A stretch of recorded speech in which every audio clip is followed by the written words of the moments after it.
Hi friends, ನಿಮ್ಮೆಲ್ಲರಿಗೂ ನಮಸ್ಕಾರ. ನಮ್ಮ ಸ್ಪರ್ಧಾ ಕರ್ನಾಟಕ ಯೂಟ್ಯೂಬ್ ಚಾನಲ್ಗೆ ಪ್ರೀತಿಯ ಸ್ವಾಗತ. ಡಿಯರ್ ಫ್ರೆಂಡ್ಸ್, ಇವತ್ತು ವಿಶೇಷವಾಗಿ PSI ಪೊಲೀಸ್ ಸಬ್ ಇನ್ಸ್ಪೆಕ್ಟರ್ ಮಾರ್ಗದರ್ಶಿ ಪೇಪರ್ 1 ಪೇಪರ್ 2 ನೋಡಿ, ಈ ವಿಷಯಗಳಿಗೆ ಸಂಬಂಧಿಸಿದಂತೆ ನಮ್ಮ ಸ್ಪರ್ಧಾ ಕರ್ನಾಟಕ ಅಕಾಡೆಮಿಯಲ್ಲಿ ನಮ್ಮ ಆನ್ಲೈನ್ ಮತ್ತು ಆಫ್ಲೈನ್ ಎರಡೂ ತರಗತಿಗಳು ಕಂಪ್ಲೀಟ್ ಕೋರ್ಸ್ ಬಗ್ಗೆ ನಾವು ಮಾಹಿತಿಯನ್ನು ನೀಡ್ತಾ ಇದ್ದೇವೆ. ಮತ್ತು ಹೊಸ ಬ್ಯಾಚುಗಳು ಪ್ರಾರಂಭ ಆಗ್ತಾ ಇದೆ. ನೋಡಿ, ಇದುವರೆಗೆ ನಾವು ಆಫ್ಲೈನಲ್ಲಿ PSI ಬ್ಯಾಚ್ಗಳನ್ನು ಸುಮಾರು 8 ವರ್ಷದಿಂದ ಮಾಡ್ತಾ ಇದ್ದೇವೆ. ಉತ್ತಮವಾದ ಫಲಿತಾಂಶವನ್ನು ಸಹ ಹೊಂದಿದ್ದೇವೆ. ಈಗ ಆನ್ಲೈನ್ ಕ್ಲಾಸ್ಗಳು ಸಹ ನಿಮಗೆ ಅವೈಲೇಬಲ್ ಇದೆ ಸ್ಪರ್ಧಾ ಕರ್ನಾಟಕ ಮೊಬೈಲ್ ಆ್ಯಪಲ್ಲಿ. ಹಾಗಾದರೆ PSI ಮುಂದೆ ಸೆಪ್ಟೆಂಬರ್ ತಿಂಗಳಲ್ಲಿರ್ತಕ್ಕಂಥ ಎಕ್ಸಾಮು ಮತ್ತು ಮುಂಬರುವ PSI ಪರೀಕ್ಷೆಗಳಿಗೆ ಈಗ ನ್ಯೂ ಫ್ರೆಷರ್ಸ್ ಅಥವಾ ಈ ಆಫ್ಟರ್ ಗ್ರ್ಯಾಜುಯೇಷನ್ ಅಂದರೆ ಈಗ ಡಿಗ್ರಿ ಮುಗಿಸ್ತಾ ಇರೋರು ಹೇಗೆಲ್ಲ ಸಿದ್ಧರಾಗಬೇಕು ಅಂತಕ್ಕಂಥ ವಿಷಯಗಳನ್ನ ಕುರಿತು ನಾನು ಮಾತಾಡ್ತಾ ಹೋಗ್ತೇನೆ. ಅದರ ಜೊತೆಗೆ ನಮ್ಮ ಸ್ಪರ್ಧಾ ಕರ್ನಾಟಕ ಅಕಾಡೆಮಿ ಈಗ ಏನು ಸಮಾಜ ಕಲ್ಯಾಣ ಇಲಾಖೆ ನಡೆಸಿದಂತಹ ಈ ಉಚಿತ ತರಬೇತಿಯ ಪೂರ್ವಭಾವಿ ಪರೀಕ್ಷೆಯಲ್ಲಿ ಪಾಸಾದಂಥ ವಿದ್ಯಾರ್ಥಿಗಳು KS ಬ್ಯಾಂಕಿಂಗ್ RRB ಮತ್ತು ಗ್ರೂಪ್ C ಪರೀಕ್ಷೆಗಳಿಗೆ ನಮ್ಮ ಶಿವಮೊಗ್ಗ ಸ್ಪರ್ಧಾ ಕರ್ನಾಟಕದಲ್ಲಿ ನಿಮಗೆ ತರಬೇತಿಯನ್ನು ನೀಡಲಾಗ್ತಾ ಇದೆ. ನೀವು ಸಹ ನಮ್ಮ ಸಂಸ್ಥೆಯನ್ನು ಸೆಲೆಕ್ಟ್ ಮಾಡ್ಕೋಬೋದು. ಈಗಾಗಲೇ ನಮ್ಮ ಸ್ಪರ್ಧಾ ಕರ್ನಾಟಕ ಅಕಾಡೆಮಿಯಲ್ಲಿ PDO ಆನ್ಲೈನ್ ಕ್ಲಾಸಸ್ ಮತ್ತು ಆಫ್ಲೈನ್ ಕ್ಲಾಸಸ್ ನಡೀತಾ ಇದೆ. ಲ್ಯಾಂಡ್ ಸರ್ವೆ ಮತ್ತು ಬೀಟ್ ಫಾರೆಸ್ಟರ್ ಈ ಎರಡೂ ವಿಷಯಗಳು ಆನ್ಲೈನಲ್ಲಿ ನಡೀತಾ ಇದೆ. ವಿಲೇಜ್ ಅಕೌಂಟೆಂಟ್ ಏನು ಅಡ್ಮಿನಿಸ್ಟ್ರೇಟಿವ್ ಆಫೀಸರ್ಗೆ ಮತ್ತು ಈಗಾಗಲೇ TETವರೆಗೂ ನಾವು ಕ್ಲಾಸಸ್ಸನ್ನು ಮಾಡಿದ್ವಿ. ಅದೇ ರೀತಿಯಾಗಿ ಈಗ PSI ಪರೀಕ್ಷೆಗಳಿಗೂ ಸಹ ಆನ್ಲೈನ್ ಮತ್ತು ಆಫ್ಲೈನ್ ತರಗತಿಗಳು ನಮ್ಮಲ್ಲಿ ಆರಂಭಗೊಳ್ತಾ ಇದೆ. ನೀವು ನಮ್ಮ ಸ್ಪರ್ಧಾ ಕರ್ನಾಟಕ ದೂರವಾಣಿ ಕರೆಗೆ ಕರೆ ಮಾಡಿ ಮಾಹಿತಿಯನ್ನು ಪಡಿಬೋದು. ಹಾಗಾದರೆ PSIನಲ್ಲಿ ಎರಡು ಪತ್ರಿಕೆಗಳೇನಿದೆ, ಈ ಪೇಪರ್ ಫಸ್ಟ್ ಏನಿದೆ, ಈ ಪೇಪರ್ ಫಸ್ಟ್ ಮತ್ತು ಪೇಪರ್ ಸೆಕೆಂಡಲ್ಲಿ ಯಾವ ರೀತಿ ಮಾರ್ಕ್ಸ್ ಇರುತ್ತೆ, ಆ ಮಾರ್ಕ್ಸಲ್ಲಿ ಯಾವ ರೀತಿ ಎಷ್ಟು ಮಾರ್ಕ್ಸ್ ತೆಗೆದ್ರೆ ನಮಗೆ ಮೇಜರಾಗಿ ಕಾನ್ಸಂಟ್ರೇಷನ್ ಮಾಡ್ಬೋದು ಅಥವಾ ಆ ಮಾರ್ಕ್ಸ್ಗಳನ್ನು ಯಾವ ರೀತಿ ತೆಗಿಬೇಕು ಅಂತಕ್ಕಂಥ ಅಂಶಗಳ ಕುರಿತು ಮಾತಾಡ್ತಾ ಹೋಗ್ತೀನಿ. ನೋಡಿ, PSIನಲ್ಲಿ ಪೇಪರ್ ಫಸ್ಟ್ ಇರುತ್ತೆ. ನಿಮಗೆ RSI ಇರ್ಬೋದು, PSI ಇರ್ಬೋದು, ಅಥವಾ ನಿಮಗೆ ರಿಸರ್ವ್ ಸಬ್ ಇನ್ಸ್ಪೆಕ್ಟರ್ ಇರ್ಬೋದು, ಎಕ್ಸಸೈಸ್ ಸಬ್ ಇನ್ಸ್ಪೆಕ್ಟರ್ ಇರ್ಬೋದು. ಈಗ 50 ಅಂಕಗಳು 90 ನಿಮಿಷದಲ್ಲಿರುತ್ತೆ. ಈ ಪೇಪರ್ ಡಿಸ್ಕ್ರಿಪ್ಟಿವ್ ಆಗಿರುತ್ತೆ, ಅಂದರೂ ವಿವರಣಾತ್ಮಕವಾಗಿ ನೀವು ಉತ್ತರ ಬರಿಬೇಕಾಗಿರುತ್ತೆ. ಫಸ್ಟ್ 20 ಮಾರ್ಕ್ಸಿಗೆ ಎಸ್ಸೆ ಇರುತ್ತೆ. ನೆಕ್ಸ್ಟು ನಿಮಗೆ 20 ಮಾರ್ಕ್ಸಿಗೆ ಟ್ರಾನ್ಸ್ಲೇಷನ್ ಇಂಗ್ಲೀಷ್ ಟು ಕನ್ನಡ ಮತ್ತು ಕನ್ನಡ ಟು ಇಂಗ್ಲೀಷ್ ಟ್ರಾನ್ಸ್ಲೇಷನ್ ಇರುತ್ತೆ. ನೆಕ್ಸ್ಟ್ ಒಂದು ಪ್ರಿಸ್ಸೆ ರೈಟಿಂಗ್ ಇರುತ್ತೆ. ಪ್ರಿಸ್ಸೆ ರೈಟಿಂಗ್ ಅಂದರೆ ಸಾರಾಂಶ ಬರೆಯೋದ್ರ ಬಗ್ಗೆ. ನೋಡಿ, ನಾವು ಇಲ್ಲಿರ್ತಕ್ಕಂತಹ ಒಂದು 50 ಮಾರ್ಕ್ಸಿಗೆ ನಾವು ಮಿನಿಮಮ್ ಒಬ್ಟೈನ್ ಮಾರ್ಕ್ಸನ್ನು 35 ಬರೋ ಥರ ಬರೀಬೇಕು. ಲೈಕ್ ದಿಸ್ ನಮಗಿಲ್ಲಿರ್ತಕ್ಕಂತಹ 20 ಮಾರ್ಕ್ಸಿಗಿರ್ತಕ್ಕಂಥ 5 ಪ್ರಬಂಧಗಳು, 3, 4, 5 ಪ್ರಬಂಧಗಳು ಏನು ಕೊಟ್ಟಿರ್ತಾರೆ ಆಯಾ ಎಕ್ಸಾಮ್ಗಳಿಗೆ ಅನುಗುಣವಾಗಿ, ಆ ಪ್ರಬಂಧಗಳಲ್ಲಿ ಒಂದನ್ನು ಉತ್ತಮವಾಗಿ ಬರಿಬೇಕು ಅಂತಕ್ಕಂಥದ್ದು. ನಮಗೆ ಆ ಉತ್ತಮವಾಗಿ ಬರೆದ್ರೆ ಮಿನಿಮಮ್ ಇದರಲ್ಲಿ ನಾವು 15 ಅಂಕಗಳನ್ನ ತೆಗೆಯೋ ಥರ ಈ ಪ್ರಬಂಧವನ್ನು ಬರೀಬೇಕು. ಅದರಲ್ಲಿ ಎಷ್ಟು ವರ್ಡ್ಸು, ಮ್ಯಾಕ್ಸಿಮಮ್ ಎಷ್ಟು ಪೇಜು, 5 ಪೇಜ್ಗಳಿಂದ ನೀವು 8 ಪೇಜ್ವರೆಗೂ ಸಹ ಬರೀಬೋದು. ನೆಕ್ಸ್ಟ್ ಹಾಗಾದರೆ Kannada to English, English to Kannada ಎರಡನ್ನೂ ಟ್ರಾನ್ಸ್ಲೇಷನ್ ಮಾಡಿ ನಿಮಗೆ 8 ಮಾರ್ಕ್ಸ್ ಬಂದರೂ ಸಹ ಬೇಡ, ಒಂದು 15 ಮಾರ್ಕ್ಸು 15 ಮಾರ್ಕ್ಸ್ ಆದರೂ ಎರಡರಿಂದ ತೆಗಿಬೇಕು. ಬರೀ ನೀವು ಇಂಗ್ಲೀಷ್ ಟು ಕನ್ನಡ ಟ್ರಾನ್ಸ್ಲೇಷನ್ ಮಾಡಿ ಮತ್ತು ಕನ್ನಡ ಟು ಇಂಗ್ಲೀಷ್ ಮಾಡೋದನ್ನು ಬಿಟ್ಟು ಬಂದರೆ ನಿಮ್ಗೆ ಇಷ್ಟು ಮಾರ್ಕ್ಸ್ ಬರೋಕ್ಕೆ ಸಾಧ್ಯ ಇಲ್ಲ.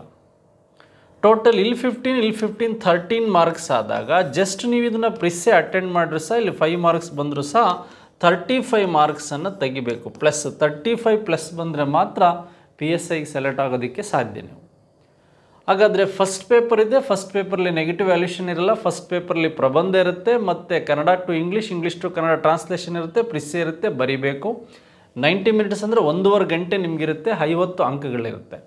50 ಅಂಕಗಳಿಗೆ ನಮಗೆ ಮಿನಿಮಮ್ 35ಇಂದ ನಾವು ಸ್ಕೋರ್ ಮಾಡಬೇಕು ಅಂತಕ್ಕಂಥದ್ದು ಒಂದು ಮುಖ್ಯವಾದ ಮಾಹಿತಿ.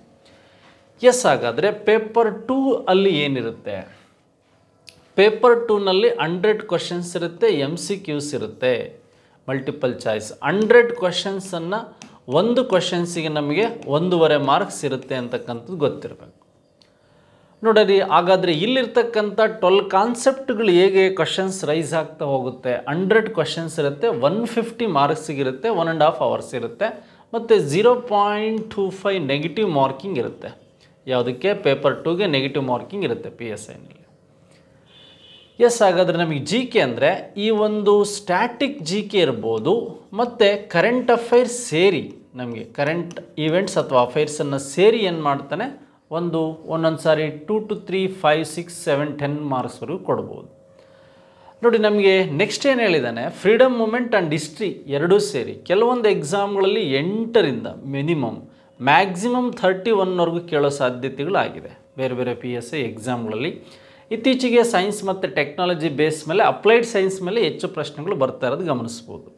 ನೋಡಿ, ಇಂಡಿಯನ್ ಕಾನ್ಸ್ಟಿಟ್ಯೂಷನಲ್ಲಿ ಮಿನಿಮಮ್ 10 to 15 ಕ್ವಶನ್ಸ್ ಕೇಳೋ ಸಾಧ್ಯತೆ ಇರುತ್ತೆ. ಪ್ರತಿ ಎಕ್ಸಾಮಲ್ಲೂ ವೇರಿ ಆಗ್ತಾ ಇರುತ್ತೆ. ಜಿಯೋಗ್ರಫಿಲೂ ಸಹ 10 to 20 ಈ ನದಿಗಳ ಮೇಲೆ ಹೆಚ್ಚು, ಎಲ್ಲಿಂದ ಎಲ್ಲಿಗೆ ಇದ್ರ ಮೇಲೆ ಕ್ವಶನ್ಸ್ ಕೇಳೋ ಸಾಧ್ಯತೆ ಹೆಚ್ಚಾಗಿರುತ್ತೆ. ಹಾಗಾದರೆ 10 to 40 ಕ್ವಶನ್ಸ್ವರೆಗೂ ಕೇಳಿರೋದು ಎಲ್ಲಿ ಅಂದರೆ ಸೈನ್ಸ್ ಆ್ಯಂಡ್ ಟೆಕ್ನಾಲಜಿ ಮತ್ತು ಅಪ್ಲೈಡ್ ಸೈನ್ಸಲ್ಲಿ. ನೆಕ್ಸ್ಟು ಮೆಂಟಲ್ ಎಬಿಲಿಟಿಯಲ್ಲೂ ಸಹ ನಿಮಗೆ 10 ಕ್ವಶನ್ ಮಿನಿಮಮ್ ಅಥವಾ 5 ಕ್ವಶನ್ಸ್ ಮಿನಿಮಮ್ 10 to 5 ಕ್ವಶನ್ಸಿಂದ 20 ಕ್ವಶನ್ಸ್ವರೆಗೂ ಕೇಳೋ ಸಾಧ್ಯತೆ ಇರುತ್ತೆ. ಗಣಕಯಂತ್ರದಲ್ಲಿ ಜಾಸ್ತಿ ಕಡಿಮೆ ಅಂದರೆ 2ರಿಂದ 3, ಜಾಸ್ತಿ ಅಂದರೆ 5 ಕೇಳ್ಬೋದು. ಎಥಿಕ್ಸ್ ಎಜುಕೇಷನ್ನು ಮತ್ತು ನಿಮಗೆ art and culturally 1 or 2 questions ಇರ್ಬೋದು. ಟೋಟಲ್ 100 ಕ್ವಶನ್ಸ್ ಇರುತ್ತೆ. ಮಿಸ್ ಮಾಡದೆ ನೀವು ನೆಗೆಟಿವ್ ವ್ಯಾಲ್ಯೂಷನ್ ಇರೋದ್ರಿಂದ ಒಂದು 93 ಅಥವಾ 95 ಅಟೆಂಡ್ ಮಾಡಿದ್ರು ನೆಗೆಟಿವ್ ಹೋಗಿ 80+ ಕ್ವಶನ್ಸ್ ರೈಟ್ ಆಗಬೇಕು.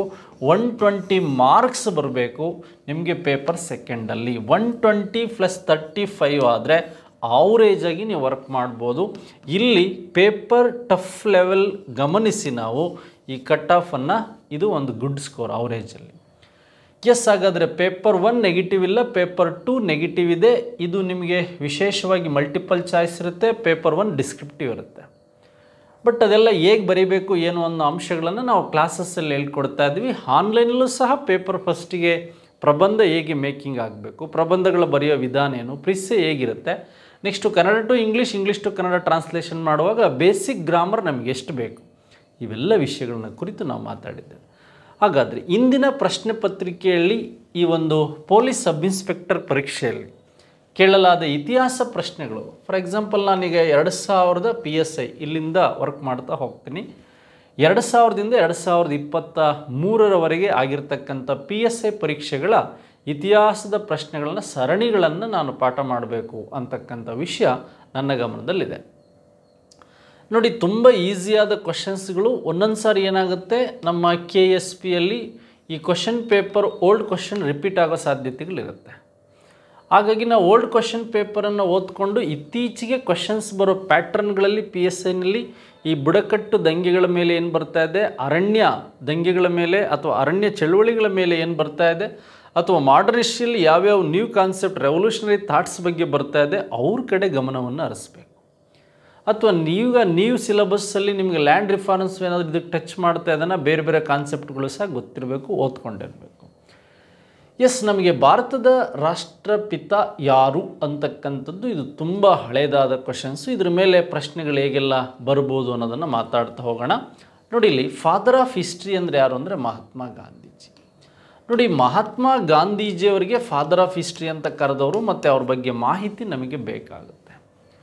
ನೋಡಿ, ಗಾಂಧೀಜಿಯವರಿಗೆ 1944ರ ಒಂದು ರೇಡಿಯೋ ಕಾರ್ಯಕ್ರಮದಲ್ಲಿ ಇವರನ್ನು ಫಾದರ್ ಆಫ್ ಇಂಡಿಯಾ, ಭಾರತದ ಒಂದು ಇತಿಹಾಸದ ಭಾರತದ ರಾಷ್ಟ್ರಪಿತ, ನೇಷನ್ ಅಂದರೆ ಫಾದರ್ ಆಫ್ ನೇಷನ್ ಅಂತ ಕರೆದವರು. ಫಾದರ್ ಆಫ್ ನೇಷನ್ ಅಂತ ಕರೆದವರು ಯಾರು ಅಂದರೆ ಸುಭಾಷ್ ಚಂದ್ರ ಬೋಸ್ ಅಂತ ಗೊತ್ತಿರಬೇಕು.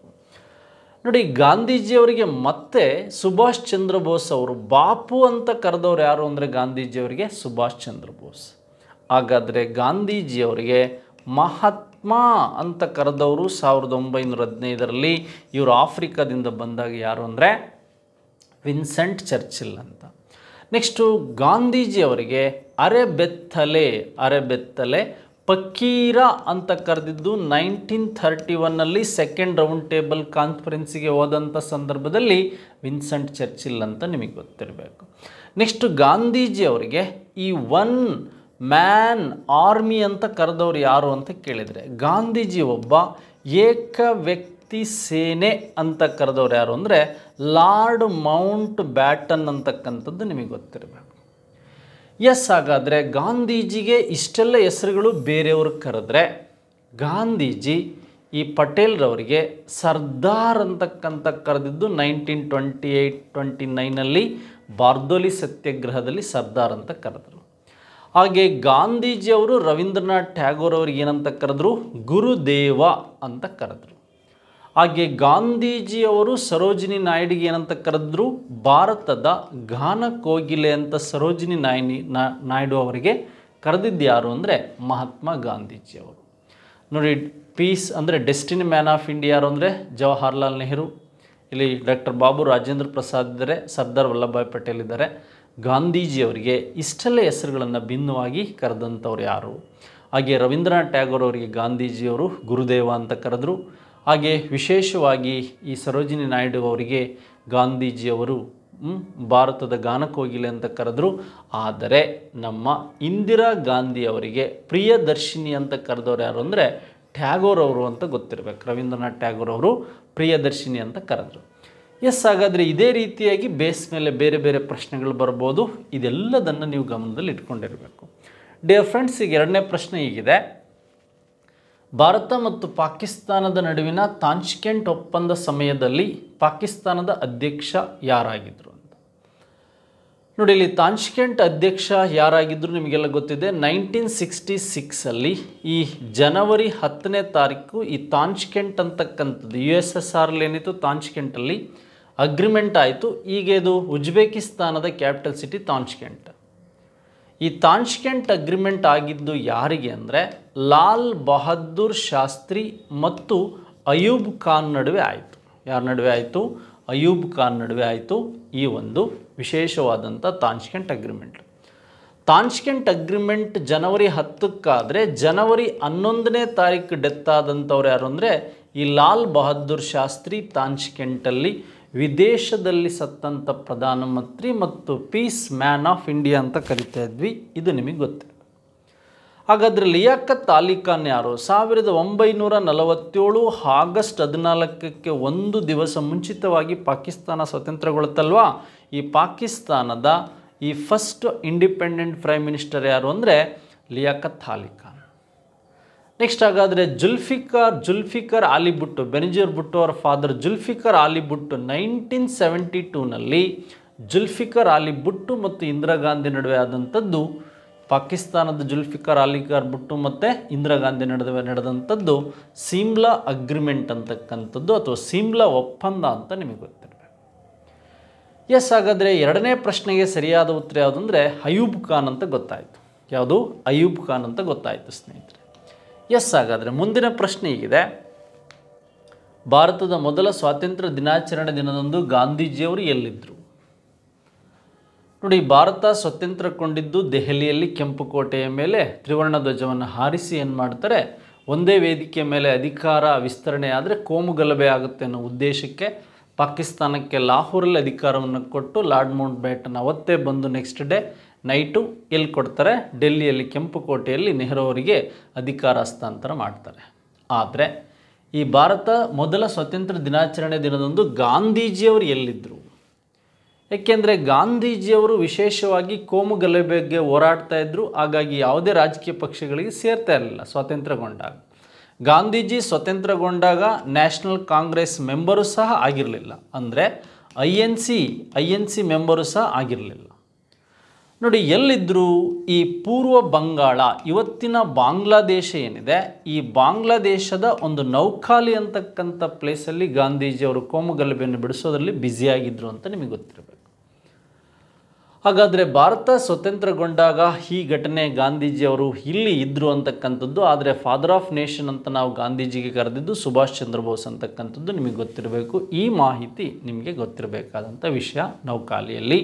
ಆದರೆ ಗಾಂಧೀಜಿಯವರ ಡೆತ್ ಆಗಿದ್ದು 1948 ಜನವರಿ 30ನೇ ತಾರೀಕು ದೆಹಲಿಯ ಬಿರ್ಲಾ ಮಂದಿರ ಅಂತ ಗೊತ್ತಿರಬೇಕು. ಅವರು ಡೆತ್ ಆಗಿದ್ದು ದೆಹಲಿಯ ಬಿರ್ಲಾ ಮಂದಿರ. 1948 ಜನವರಿ 13 ಅವರ ಜೀವನದ ಕೊನೆಯ ಉಪವಾಸ. ಜನವರಿ 20ನೇ ತಾರೀಕು ಅವರಿಗೆ ಮೊದಲು ಅಟ್ಯಾಕ್ ಆಗುತ್ತೆ. ನೆಕ್ಸ್ಟು ಜನವರಿ 30ಕ್ಕೆ ಇವರ ಮೇಲೆ ಸಂಪೂರ್ಣವಾಗಿ ಅಟ್ಯಾಕ್ ಆಗಿ ಗಾಂಧೀಜಿಯವರು ಸತ್ತು ಹೋಗ್ತಾರೆ ಅಂತಕ್ಕಂಥದ್ದು ಗೊತ್ತಿರಬೇಕು. ಹಾಗಾದರೆ ನಾಲ್ಕನೇ ಪ್ರಶ್ನೆ ಹೇಗಿದೆ ಅಂತ ನೋಡೋಣ. 1885 ಅಂದರೆ ಭಾರತದ ರಾಷ್ಟ್ರೀಯ ಕಾಂಗ್ರೆಸ್ ಸ್ಥಾಪಿಸಿದವರು, ಇಂಡಿಯನ್ ನ್ಯಾಷನಲ್ ಕಾಂಗ್ರೆಸ್ಸನ್ನು ಫೌಂಡ್ ಮಾಡಿದವರು ಯಾರು? ಈ ಒಂದು 1885ರಲ್ಲಿ. ನೋಡಿ, ಇಂಡಿಯನ್ ನ್ಯಾಷನಲ್ ಕಾಂಗ್ರೆಸ್ ಸ್ಥಾಪನೆ ಆಗೋದಕ್ಕೆ ಮುಖ್ಯವಾದಂಥ ಸ್ಪಿರಿಟ್ ಯಾವುದು ಅಂದರೆ 1876ರ ಇಂಡಿಯನ್ ಅಸೋಸಿಯೇಷನ್. ಸುರೇಂದ್ರನಾಥ ಬ್ಯಾನರ್ಜಿ ಅವರು ಸ್ಟಾರ್ಟ್ ಮಾಡಿದಂಥ ಇಂಡಿಯನ್ ಅಸೋಸಿಯೇಷನ್ಗೆ ಭಾಗವಹಿಸಿದ WC ಬ್ಯಾನರ್ಜಿ ಮತ್ತು AO ಯೂಮ್ ಅಂತಕ್ಕಂಥವರು ಇಂಡಿಯನ್ ನ್ಯಾಷನಲ್ ಕಾಂಗ್ರೆಸ್ಸನ್ನು ಸ್ಥಾಪನೆ ಮಾಡೋದಕ್ಕೆ ಮುಂದಾದರು. ಇದು ಈ ಡಿಸೆಂಬರ್ 28, 29 ಮತ್ತು 30 ತನ್ನ ಮೊದಲ ಸಭೆಯನ್ನು ಬಾಂಬೆಯಲ್ಲಿ ಏನು ಮಾಡ್ತು, ನಡೆಸಿತು. ಹಾಗಾದರೆ ದಾದಾಬಾಯಿ ನವರೋಜಿ ಅವರು 2ನೇ ಅಧ್ಯಕ್ಷರಾಗ್ತಾರೆ. ಬೆಳಗಾವಲ್ಲಿ ಗಾಂಧೀಜಿಯವರು ಅಧ್ಯಕ್ಷರಾಗ್ತಾರೆ. 1928ರಲ್ಲಿ ಮೋತಿಲಾಲ್ ನೆಹರು ಅವರು ಕಲ್ಕತ್ತಾದಲ್ಲಿ INC ಅಧ್ಯಕ್ಷರಾಗ್ತಾರೆ ಅಂತಕ್ಕಂಥದ್ದು ನಿಮಗೆ ಗೊತ್ತಿರಬೇಕು. ಇಂಡಿಯನ್ ನ್ಯಾಷನಲ್ ಕಾಂಗ್ರೆಸ್ ಫೌಂಡರ್ ಯಾರು ಅಂದರೆ AO ಯೂಮ್ ಅಂತ ಗೊತ್ತಿರಬೇಕು. ಅದರ ಮೊದಲ ಅಧ್ಯಕ್ಷರು WC ಬ್ಯಾನರ್ಜಿ ಅಂತಕ್ಕಂಥದ್ದು, ಉಮೇಶ್ ಚಂದ್ರ ಬ್ಯಾನರ್ಜಿ ಅಂತ ಗೊತ್ತಿರಬೇಕು. ಹಾಗೆ ಇಂಡಿಯನ್ ನ್ಯಾಷನಲ್ ಕಾಂಗ್ರೆಸ್ ಸ್ಥಾಪನೆ ಆಗದಾಗ ಇದ್ದಂತಹ ಒಬ್ಬ ವೈಸರಾಯ್ ಯಾರು ಅಂದರೆ ಲಾರ್ಡ್ ಡಫರಿನ್ ಅಂತ ಗೊತ್ತಿರಬೇಕು. ಯಾರು ಅಂದರೆ ಲಾರ್ಡ್ ಡಫರಿನ್ ಅಂತಕ್ಕಂಥ ವೈಸರಾಯಿ ಬಗ್ಗೆಯೂ ಸಹ ನಿಮಗೆ ಗೊತ್ತಿರಬೇಕು. ಹಾಗೆ ಇಂಡಿಯನ್ ನ್ಯಾಷನಲ್ ಕಾಂಗ್ರೆಸ್ಸಿಗೆ ಸಂಬಂಧಿಸಿದಂಥದ್ದೇ ಈ ಸೇಫ್ಟಿ ವ್ಯಾಲ್ಯೂ ಥಿಯರಿ ಅಂತಕ್ಕಂಥದ್ದು, ರಕ್ಷಾ ಕವಾಟ ಸಿದ್ಧಾಂತ ಯಾವುದಕ್ಕೆ ಸಂಬಂಧಿಸಿದೆ ಅಂದರೆ ಇಂಡಿಯನ್ ನ್ಯಾಷನಲ್ ಕಾಂಗ್ರೆಸ್ಸಿಗೆ ಸಂಬಂಧಿಸಿದಂಥದ್ದು. ಭಾರತದಲ್ಲಿ ಬ್ರಿಟಿಷರು ತಮ್ಮ ರಕ್ಷಣೆಗಾಗಿ ಮಾಡಿಕೊಂಡಂತಹ ಒಂದು ಸಿದ್ಧಾಂತವೇ ಈ ಸೇಫ್ಟಿ ವ್ಯಾಲ್ಯೂ ಸಿದ್ಧಾಂತ. ನೆಕ್ಸ್ಟ್ ಅದಾದಮೇಲೆ ನಮಗೆ 1917ರಲ್ಲಿ ಭಾರತದಲ್ಲಿ ಗಾಂಧೀಜಿಯವರ ಸತ್ಯಾಗ್ರಹದ ಪ್ರಥಮ ಪ್ರಯೋಗ ಎಲ್ಲಿ ನಡೆಯಿತು ಅಂತ ನೋಡಿ. ನಮಗೆ ವಿಶೇಷವಾಗಿ ಅವರು 1915ರಲ್ಲಿ ಆಫ್ರಿಕಾದಿಂದ ಬಂದ ಮೇಲೆ ಸಬರಮತಿ ಫಾರ್ಮ್ ಸ್ಟಾರ್ಟ್ ಆದಮೇಲೆ 1917, 1917 ಮತ್ತು 1918ಕ್ಕೆ ಸಂಬಂಧಿಸಿದಂಥ 2 ಘಟನೆಗಳು ಎಲ್ಲೆಲ್ಲಿ ನಡೆಯುತ್ತೆ ಅಂತ. 17, 18, 18 ನೋಡಿ. ಈ ಬಿಹಾರ ಏನಿದೆ, ಈ ಬಿಹಾರದ ಚಂಪಾರಣ್ಯದಲ್ಲಿ ಈ ಒಂದು ಬಿಳಿ ಬಟ್ಟೆಗೆ ಹಾಕ್ತಕ್ಕಂತಹ ನೀಲಿ ಪೌಡರ್ 20ನೇ 3 ಭಾಗದಲ್ಲಿ, ಅಂದರೆ 20ನೇ 3 ಭಾಗದಲ್ಲಿ ಈ ಭಾರತೀಯರು ಬೆಳಿಬೇಕಂತ ಬ್ರಿಟಿಷರು ಒಂದು ತೀನ್ ಖಾತಿಯ ಅಂತಕ್ಕಂಥ ಆ್ಯಕ್ಟನ್ನು ತಂದರು. ಆ ಆ್ಯಕ್ಟನ್ನು ಇಂಡಿಗೋ ಬೆಳೆಗೆ ಸಂಬಂಧಿಸಿದಂತೆ ವಿರೋಧಿಸಿ ಗಾಂಧೀಜಿಯವರು ಏನು ಮಾಡಿದರು, ಈ ಚಂಪಾರಣ್ಯ ಸತ್ಯಾಗ್ರಹವನ್ನು ಸ್ಟಾರ್ಟ್ ಮಾಡಿದರು.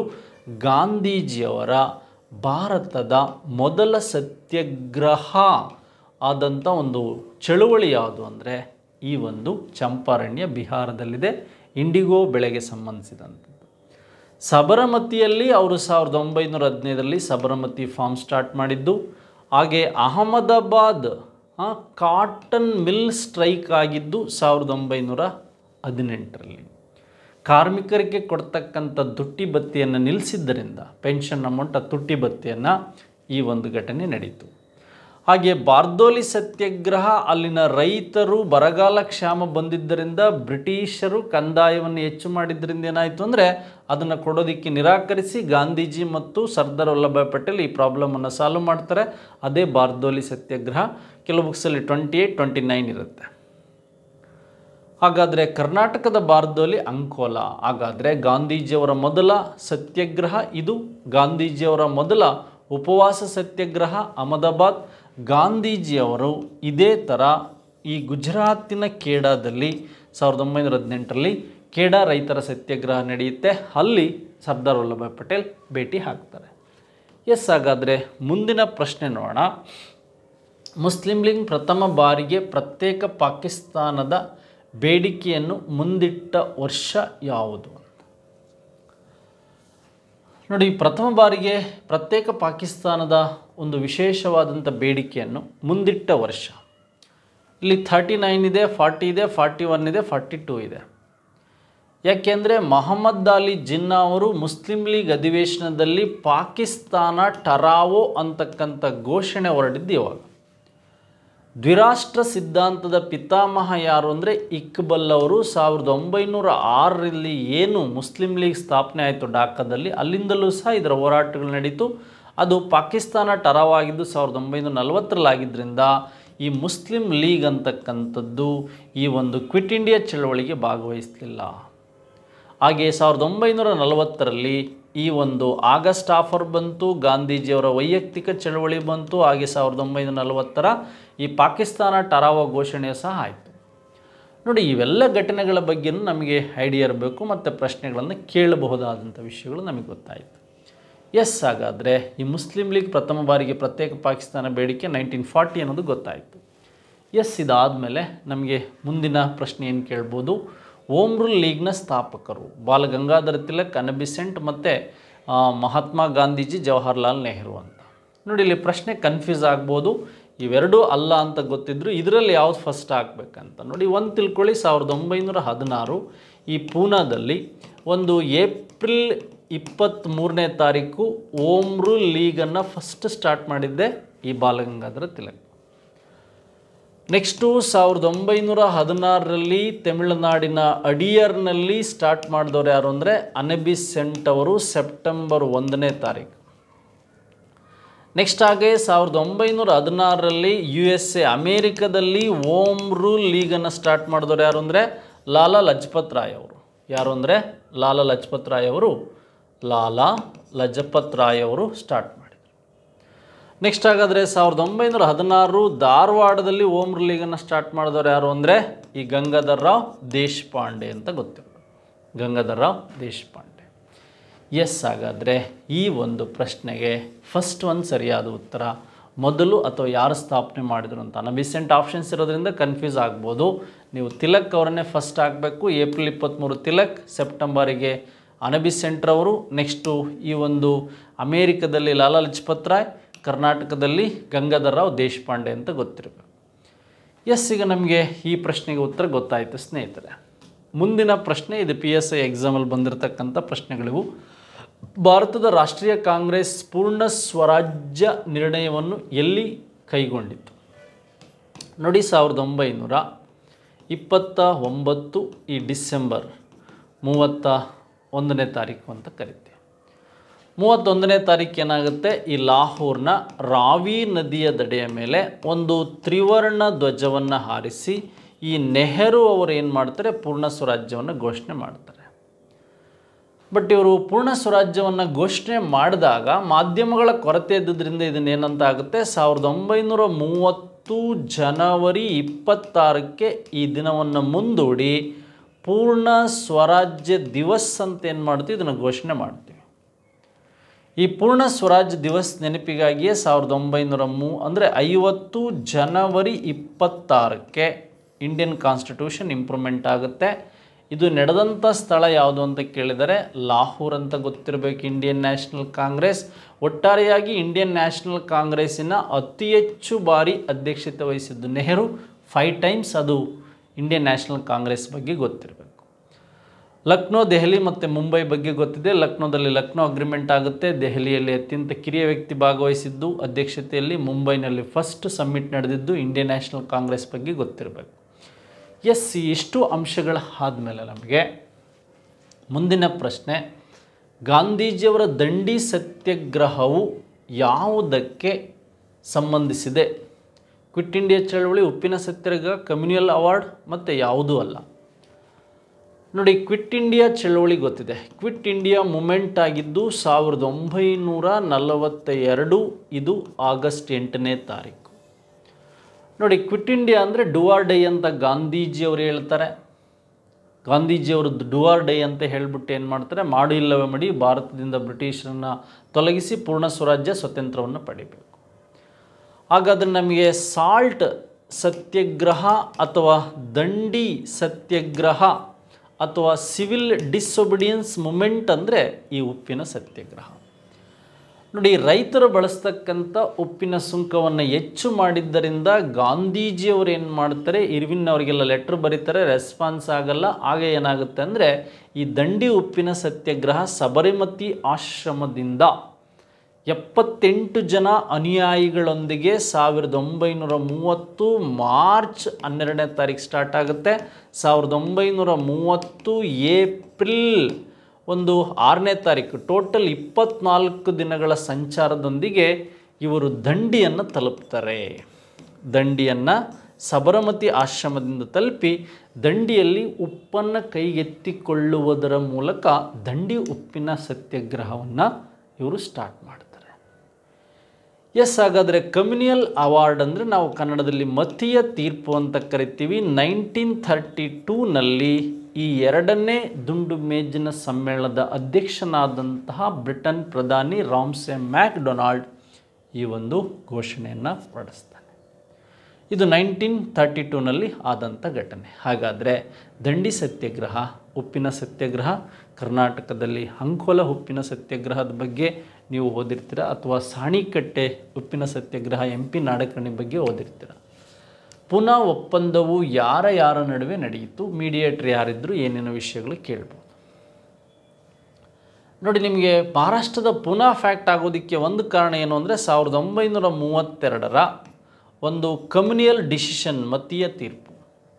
ಈ ಮತೀಯ ತೀರ್ಪಲ್ಲಿ ಏನಾಗಿತ್ತು, ಜಾತಿ ಆಧಾರದ ಮೇಲೆ ಇಲ್ಲಿ ಇಂಡೋ ಮುಸಲ್ಮಾನರಿಗೆ ಅಥವಾ ಆಂಗ್ಲೋ ಇಂಡಿಯನ್ನರಿಗೆ, ಸಿಖ್ಖರಿಗೆ, ಮುಸಲ್ಮಾನರಿಗೆ ಮತ್ತು ಕ್ರಿಶ್ಚಿಯಾನಿಟಿಗೆ, ಹಾಗೆ ಮಹಿಳೆಯರಿಗೆ, ಹಿಂದೂಗಳಲ್ಲೇ ಅಸ್ಪೃಶ್ಯರು, ಹರಿಜನಾಂಗ ಇವರಿಗೆ ಸಪ್ರೇಟ್ ಪ್ರತ್ಯೇಕವಾದ ಮತಕ್ಷೇತ್ರವನ್ನು ನೀಡ್ತೀವಿ ಅಂತ ಏನು ಮಾಡಿದರು, ಈ ರಾಮ್ಸೆ ಮ್ಯಾಕ್ಡೊನಾಲ್ಡ್ ದೇಶವನ್ನು ಒಡೆದು ಆಳುವ ನೀತಿಯಲ್ಲಿ ನಾರ್ತ್ ಇಂಡಿಯಾ ಮತ್ತು ಸೌತ್ ಇಂಡಿಯಾ ಮತ್ತು ನಮಗೆ ಈ ವೆಸ್ಟ್ ಪಾಕಿಸ್ತಾನ್, ಈಸ್ಟ್ ಪಾಕಿಸ್ತಾನ್ ಮಾಡಬೇಕು ಅಂತ ಹೊರಟಿದ್ದ. ಈ ಪೂನಾ ಫ್ಯಾಕ್ಟ್ ಆಗದಿದ್ದರೆ 4 ದೇಶ ಆವಾಗಲೇ ಆಗಿಬಿಡೋದು, ಈಗ 3 ದೇಶ ಆಗಿದೆ. ಪೂನಾ ಫ್ಯಾಕ್ಟ್ ನಿಲ್ಲಿಸಿದ್ದು ಏಕೆ ಅಂದರೆ, ಈಗ ದೇಶ ಒಡೆದಾಗಿ ಅಥವಾ ಜಾತಿ ಮತ ಹೆಚ್ಚಾಗುತ್ತೆ, ಇಂಡಿವಿಜುವಲ್ ಆಗುತ್ತೆ ಅನ್ನೋ ಉದ್ದೇಶಕ್ಕೆ ಪೂನಾದ ಯರವಾಡ ಜೈಲಲ್ಲಿ ಸೆಪ್ಟೆಂಬರ್ಲಿ ಗಾಂಧೀಜಿಯವರು 3 ದಿನಗಳ ಕಾಲ ಉಪವಾಸ ಕೂತು ಡಾಕ್ಟರ್ BR ಅಂಬೇಡ್ಕರ್ ಮತ್ತು ಗಾಂಧೀಜಿಯ ನಡುವೆ ಏನಾಗುತ್ತೆ, ಈ ಪೂನಾ ಫ್ಯಾಕ್ಟ್ ಆಗುತ್ತೆ. ಪೂನಾ ಫ್ಯಾಕ್ಟ್ ಆಗುತ್ತೆ. ಈ ಪೂನಾ ಫ್ಯಾಕ್ಟ್ ಆಗಿದ್ದೇ ಮತೀಯ ತೀರ್ಪನ್ನು ನಿಲ್ಲಿಸೋದಕ್ಕೆ. ಎಸ್, ಹಾಗಾದರೆ ನಮಗೆ ಪ್ರಶ್ನೆಗೆ ಉತ್ತರ ಗೊತ್ತಾಯಿತು. ನೆಕ್ಸ್ಟ್, ಹಾಗಾದರೆ ಬ್ರಿಟಿಷರಿಂದ ತರಬೇತಿ ಹೊಂದಿದ್ದು ಸುಭಾಷ್ ಚಂದ್ರ ಬೋಸರು INA ಸೈನ್ಯದ ಅಧಿಕಾರಿಗಳು ಎಲ್ಲಿದ್ದರು? ನೋಡಿ, ಬ್ರಿಟಿಷರಿಂದ ತರಬೇತಿ ಹೊಂದಿದ್ದ ಸುಭಾಷ್ ಚಂದ್ರ ಬೋಸ್ INA ಸೈನ್ಯದ ಅಧಿಕಾರಿಗಳು ಎಲ್ಲಿದ್ದರು? ಲಂಡನ್, ರಂಗೋನಾ ಮತ್ತು ದೆಹಲಿಯ ಕೆಂಪುಕೋಟೆ ಮತ್ತು ಸಿಂಗಪುರ್ ಅಂತ ಇದೆ. ನೋಡಿ, ಸುಭಾಷ್ ಚಂದ್ರ ಬೋಸ್ 1939ರಲ್ಲಿ ಇವರು ಫಾರ್ವರ್ಡ್ ಬ್ಲ್ಯಾಕನ್ನು ಸ್ಟಾರ್ಟ್ ಮಾಡಿ ಕಲ್ಕತ್ತಾದಲ್ಲಿ ಗೃಹ ಬಂಧನಕ್ಕೊಳಗಾಗ್ತಾರೆ. ಈ ಗೃಹ ಬಂಧನದಿಂದ ತಪ್ಪಿಸ್ಕೊಂಡು 1942ರಲ್ಲಿ ಇವರು ಹಿಟ್ಲರ್ ಮುಸೋಲಿನಿಯನ್ನು ಭೇಟಿಯಾಗ್ತಾರೆ. ಏನು ಹಿಂದೂಸ್ತಾನ್ ರಿಪಬ್ಲಿಕ್ ಅಂತಕ್ಕಂಥ ಮೊದಲ ತುಕಡಿ ಸ್ಟಾರ್ಟ್ ಆಗುತ್ತೆ ರಾಸ್ ಬಿಹಾರಿ ಘೋಷಿಂದ. 1943 ಈ ಸಿಂಗಪುರದಲ್ಲಿ ಸುಮಾರು ಭಾರತೀಯ ಮೊದಲ ವಿಶ್ವ ಸಮರದಲ್ಲಿ ಹೋದಂಥ, ವಿದೇಶದಲ್ಲಿ ಉಳ್ಕೊಂಡಂಥ ಸೈನಿಕರನ್ನೆಲ್ಲ ಭಾರತೀಯರು ಒಟ್ಟುಗೂಡಿಸಿ ಸಿಂಗಪುರದಲ್ಲಿ 1943ನಲ್ಲಿ ಇಂಡಿಯನ್ ನ್ಯಾಷನಲ್ ಆರ್ಮಿಯನ್ನು ಸ್ಟಾರ್ಟ್ ಮಾಡ್ತಾರೆ. ಇದು ಇವರ ವಿಶೇಷವಾದಂಥ ಅಂಶ. ಇವರು ಅಂಡಮಾನ್ ನಿಕೋಬಾರ್ ಮತ್ತು ಈ ಕಡೆ ಬಂದಂಥ ಸಂದರ್ಭದಲ್ಲಿ ಈ ಇಂಡಿಯನ್ ನ್ಯಾಷನಲ್ ಆರ್ಮಿ ಸೈನಿಕರನ್ನು ಎಲ್ಲಿ ವಿಚಾರಣೆಗೊಳಪಡಿಸಲಾಯಿತು ಅಂದರೆ ರೆಡ್ ಫೋರ್ಟ್. ಹಾಗಾದರೆ ರಂಗೋನದ ಬರ್ಮಾ ಜೈಲಲ್ಲಿ ಸತ್ತಂಥವನು 1862ರಲ್ಲಿ ರಂಗೋನದ ಬರ್ಮಾದಲ್ಲಿ ಯಾರು ಅಂದರೆ, ಬರ್ಮಾದ ರಂಗೋನ ಜೈಲಲ್ಲಿ ಸತ್ತವನು ಯಾರು ಅಂದರೆ 2ನೇ ಬಹದ್ದೂರ್ ಶಾ. ಲಂಡನ್ನಲ್ಲಿ 3 ದುಂಡು ಮೇಜಿನ ಸಮ್ಮೇಳನಗಳು ಮತ್ತು ಲಂಡನ್ನಿನ ಬ್ರಿಸ್ಟನ್ನಲ್ಲಿ ಯಾರು, ರಾಜಾ ಮೋಹನ್ ರಾಯ್ ಡೆತ್ ಆದರು. ಬಟ್ ಈಗ ಬ್ರಿಟಿಷರ ತರಬೇತಿ ಹೊಂದಿದ ಸೈನ್ಯ ಬ್ರಿಟಿಷರಿಂದ ಎಲ್ಲಿತ್ತು ಅಂದರೆ ಸಿಂಗಪುರ್ನಲ್ಲಿ ಇತ್ತು ಅಂತಕ್ಕಂಥದ್ದು ನಿಮಗೆ ಗೊತ್ತಿರಬೇಕು. ಲಂಡನ್, ರಂಗೋನ, ದೆಹಲಿ, ಕೆಂಪುಕೋಟೆ. ಸುಭಾಷ್ ಚಂದ್ರ ಬೋಸರು INA ಸೈನ್ಯದ ಅಧಿಕಾರಿಗಳು ಎಲ್ಲಿದ್ದರು ಅಂತ ಪ್ರಶ್ನೆ ಕರೆಕ್ಟಾಗಿ ಗೊತ್ತಿರಬೇಕು. ಎಸ್, ಹಾಗಾದರೆ ಮುಂದಿನ ಪ್ರಶ್ನೆ ನಾವು ಮಾತಾಡ್ತಾ ಹೋಗೋಣ. ಕ್ರಿಪ್ಸ್ನ ರಾಯಭಾರಿಗಳು ಭಾರತದ ಯಾವ ವೈಸರಾಯ ಕಾಲದಲ್ಲಿ ಭಾರತಕ್ಕೆ ಭೇಟಿ ನೀಡಿದರು? ನೋಡಿ, 1942 ಕ್ರಿಪ್ಸ್ ಆಯೋಗ ಬಂತು. ಇದನ್ನು ಗಾಂಧೀಜಿಯವರು ಪೋಸ್ಟ್ ಡೇಟೆಡ್ ಚೆಕ್ ಅಂತ ಕರೆದು ಕ್ರಿಪ್ಸ್ ಆಯೋಗವನ್ನು ವಿರೋಧಿಸಿ, ಈ ಕ್ರಿಪ್ಸ್ ಮಿಷನನ್ನು ವಿರೋಧಿಸಿ ಕ್ವಿಟ್ ಇಂಡಿಯಾ ಚಳವಳಿ ನಡೀತು.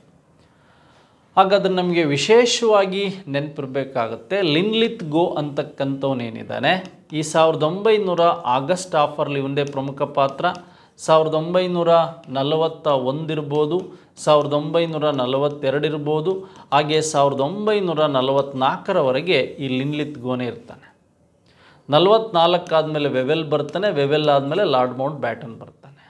ಹಾಗಾದರೆ ಲಿನ್ಲಿತ್ ಗೋ ಅಂತಕ್ಕಂಥವನು ಕ್ವಿಟ್ ಇಂಡಿಯಾ ಚಳವಳಿ ನಡೆದಾಗ, ಹಾಗೆ ಆಗಸ್ಟ್ ಆಫರ್ ಬಂದಾಗ, ಕ್ರಿಪ್ಸ್ ಆಯೋಗ ಇದ್ದಂಥ ಸಂದರ್ಭದಲ್ಲಿದ್ದಂತಹ ಒಬ್ಬ ವೈಸರಾಯ್ ಯಾರು ಅಂದರೆ ಲಾರ್ಡ್ ಲಿನ್ಲಿತ್ ಗೋ ಅಂತಕ್ಕಂಥವನು.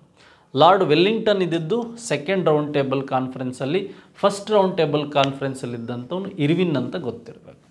ಎಸ್, ಹಾಗಾದರೆ ಕ್ರಿಪ್ಸ್ ಮಿಷನ್ ಬಂದಿದ್ದು, ಕ್ರಿಪ್ಸ್ ಮಿಷನನ್ನು ವಿರೋಧಿಸಿದಂಥ ಗಾಂಧೀಜಿಯವ್ರ ಬಗ್ಗೆ ಮತ್ತೆ ಮಾಹಿತಿ ಗೊತ್ತಾಯಿತು. ಭಾರತವು ಸ್ವತಂತ್ರ ಪಡೆಯುವ ಕಾಲದಲ್ಲಿ ಬ್ರಿಟನ್ ಪ್ರಧಾನಿ ಯಾರು? ಚರ್ಚಿಲ್, ವಿಲ್ಸನ್, ಮ್ಯಾಕ್ ಮಿಲನ್, ಕ್ಲೈಮೆಂಟ್ ಅಟ್ಲಿ ಅಂತಕ್ಕಂಥದ್ದಿದೆ. ನೋಡಿ, ಇಲ್ಲಿ 1945ಕ್ಕೆ ಸೆಕೆಂಡ್ ವರ್ಲ್ಡ್ ವಾರ್ ಮುಕ್ತಾಯವಾದ ಸಂದರ್ಭದಲ್ಲಿ ಬ್ರಿಟನ್ ತುಂಬ ಆರ್ಥಿಕ ಸಂಕಷ್ಟಕ್ಕೊಳಗಾಗಿತ್ತು. ಬ್ರಿಟನ್ ಅಷ್ಟೇ ಅಲ್ಲ, ಯುದ್ಧದಲ್ಲಿ ಭಾಗವಹಿಸಿದ ಹಲವು ದೇಶಗಳು ಆರ್ಥಿಕ ಮತ್ತು ಗಡಿ ಸಮಸ್ಯೆಗಳಿಗೆ ಒಳಗಾಗಿತ್ತು. ಬ್ರಿಟನ್ನಲ್ಲಿದ್ದಂತಹ ಒಂದು ಲೇಬರ್ ಪಾರ್ಟಿ ಮತ್ತೊಂದು ಕನ್ಸರ್ವೇಟಿವ್ ಪಾರ್ಟಿಯಿಂದ ಎಲೆಕ್ಷನ್ ನಡೀತು. ವಿನ್ಸೆಂಟ್ ಚರ್ಚಿಲ್ ಮತ್ತು ಕ್ಲೈಮೆಂಟ್ ಅಟ್ಲಿ ನಡುವೆ ಎಲೆಕ್ಷನ್ ನಡೀತು. ಈ ಒಂದು ವಿನ್ಸೆಂಟ್ ಚರ್ಚಿಲ್ ಇಲ್ಲಿ ಈ ಒಂದು ಏನು ಕನ್ಸರ್ವೇಟಿವ್ ಪಾರ್ಟಿ, ಈ ಒಂದು ಲೇಬರ್ ಪಾರ್ಟಿಯಿಂದ ಕ್ಲೈಮೆಂಟ್ ಅಟ್ಲಿ 1945 ನಡೆದಂಥ ಚುನಾವಣೆಯಲ್ಲಿ ಕ್ಲೈಮೆಂಟ್ ಆಟ್ಲಿ ಏನು ಮಾಡ್ತಾನೆ? ಗೆಲ್ತಾನೆ. ಕ್ಲೈಮೆಂಟ್ ಆಟ್ಲಿ ಗೆದ್ದಿದ್ದೇ ಭಾರತ ಸ್ವತಂತ್ರ ಕಾಯ್ದೆ 1947ಗೆ ಒಂದು ಮುಖ್ಯವಾದಂಥ ವರದಾನ ಆಗುತ್ತೆ. ಹಾಗಾದರೆ ಈ ಪ್ರಶ್ನೆಗೆ ಕ್ಲೈಮೆಂಟ್ ಅಟ್ಲಿ ಆನ್ಸರ್. ಆದರೆ ಮತ್ತೆ ಪ್ರಶ್ನೆ ಕೇಳಿದರೆ 1947ರಲ್ಲಿ ಭಾರತ ಸ್ವತಂತ್ರಗೊಂಡಾಗ USA ಅಮೇರಿಕದ ಅಧ್ಯಕ್ಷ ಯಾರಾಗಿದ್ದರು ಅಂತ ಕೇಳ್ಬೋದು. ಹ್ಯಾರಿ ಟ್ರೂಮನ್ ಅಂತಕ್ಕಂಥದ್ದು ನಿಮಗೆ ಗೊತ್ತಿರಬೇಕು, ಹ್ಯಾರಿ ಟ್ರೂಮನ್ ಅಂತ. ಅದೇ ರೀತಿ 1947ರ ಭಾರತ ಸ್ವತಂತ್ರಗೊಂಡ ಮೊದಲ ಸಭೆಗೆ ಇಂಡಿಯನ್ ನ್ಯಾಷನಲ್ ಕಾಂಗ್ರೆಸ್ನ ಅಧ್ಯಕ್ಷ ಯಾರು ಭಾಗವಹಿಸಿದ್ದ? ಡಾಕ್ಟರ್ ರಾಜೇಂದ್ರ ಪ್ರಸಾದ್. ಸ್ವತಂತ್ರಗೊಂಡಾಗ JB ಕೃಪಲಾನಿ, ಡಾಕ್ಟರ್ ರಾಜೇಂದ್ರ ಪ್ರಸಾದ್ ಇದ್ದ. ಹಾಗಾದರೆ ಭಾರತ ಸ್ವತಂತ್ರಗೊಂಡಾಗ ಗಾಂಧೀಜಿಯವರು INCಯನ್ನು ವಿಸರ್ಜಿಸಬೇಕು ಅಂತ ಹೇಳಿದವರು ಗಾಂಧೀಜಿ. ಈಗ ನಮಗೆ ಕ್ಲೈಮೆಂಟ್ ಆಟ್ಲಿ ಬಗ್ಗೆ ಗೊತ್ತಾಯಿತು ಸ್ನೇಹಿತರೆ. ನೆಕ್ಸ್ಟ್, ಹಾಗಾದರೆ ಇದಾದಮೇಲೆ ಜೈ ಜವಾನ್ ಜೈ ಕಿಸಾನ್ ಘೋಷಣೆಯನ್ನು ಯಾರು ನೀಡಿದರು? ಲಾಲ್ ಬಹದ್ದೂರ್ ಶಾಸ್ತ್ರಿ, ಜವಾಹರ್ಲಾಲ್ ನೆಹರು, ಇಂದಿರಾ ಗಾಂಧಿ ಮತ್ತು ರಾಜೀವ್ ಗಾಂಧಿ. ಇದೆಲ್ಲ ತುಂಬ ರಿಪೀಟೆಡ್ ಆಗಿರೋ ಕ್ವಶನ್ಸ್ಗಳು.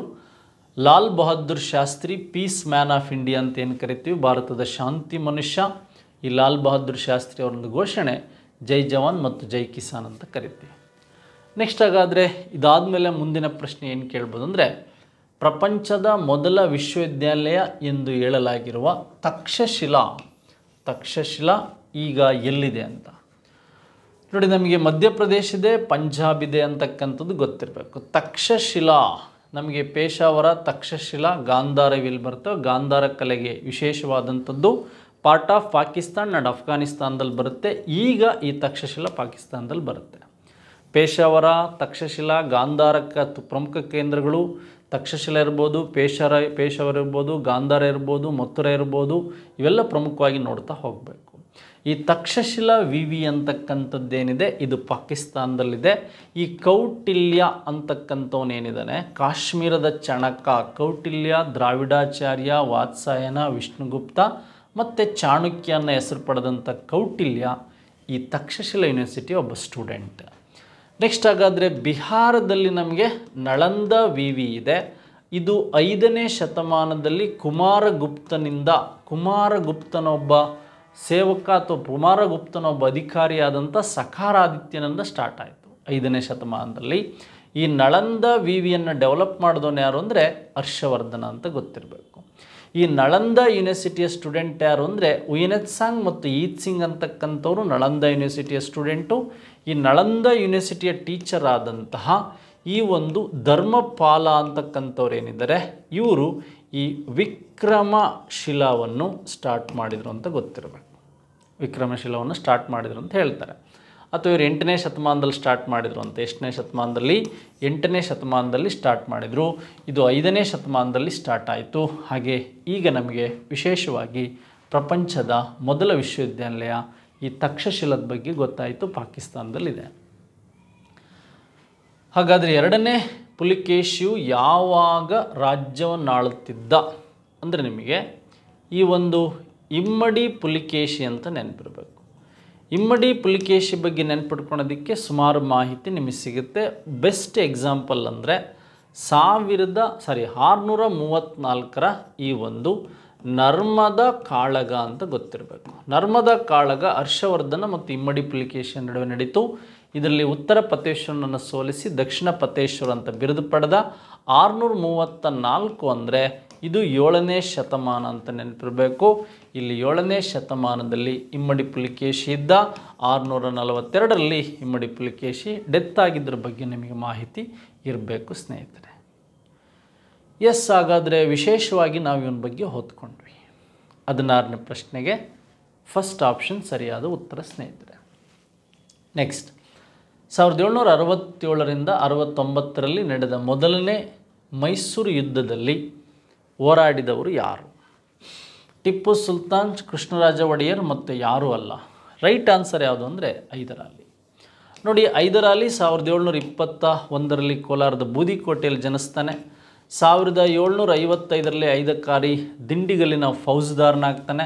1761ರಲ್ಲಿ ಮೈಸೂರು ಅಂದರೆ ಹೈದರಾಲಿ ಈ ಮೈಸೂರಿನ ಸರ್ವಾಧಿಕಾರಿ ಆಗ್ತಾನೆ. ಹಾಗೆ ಈ ಒಂದು ಹೈದರಾಲಿ 1767 ಮತ್ತು 69ರಲ್ಲಿ ವಿಶೇಷವಾಗಿ ಫಸ್ಟ್ ಆಂಗ್ಲೋ ಮೈಸೂರು ವಾರ್ ನಡೆಯುತ್ತೆ. ಈ ಫಸ್ಟ್ ಆಂಗ್ಲೋ ಮೈಸೂರು ವಾರಲ್ಲಿ ಮದ್ರಾಸ್ ಅಗ್ರಿಮೆಂಟ್ ಮೂಲಕ ಇದು ಎಂಡ್ ಆಗುತ್ತೆ.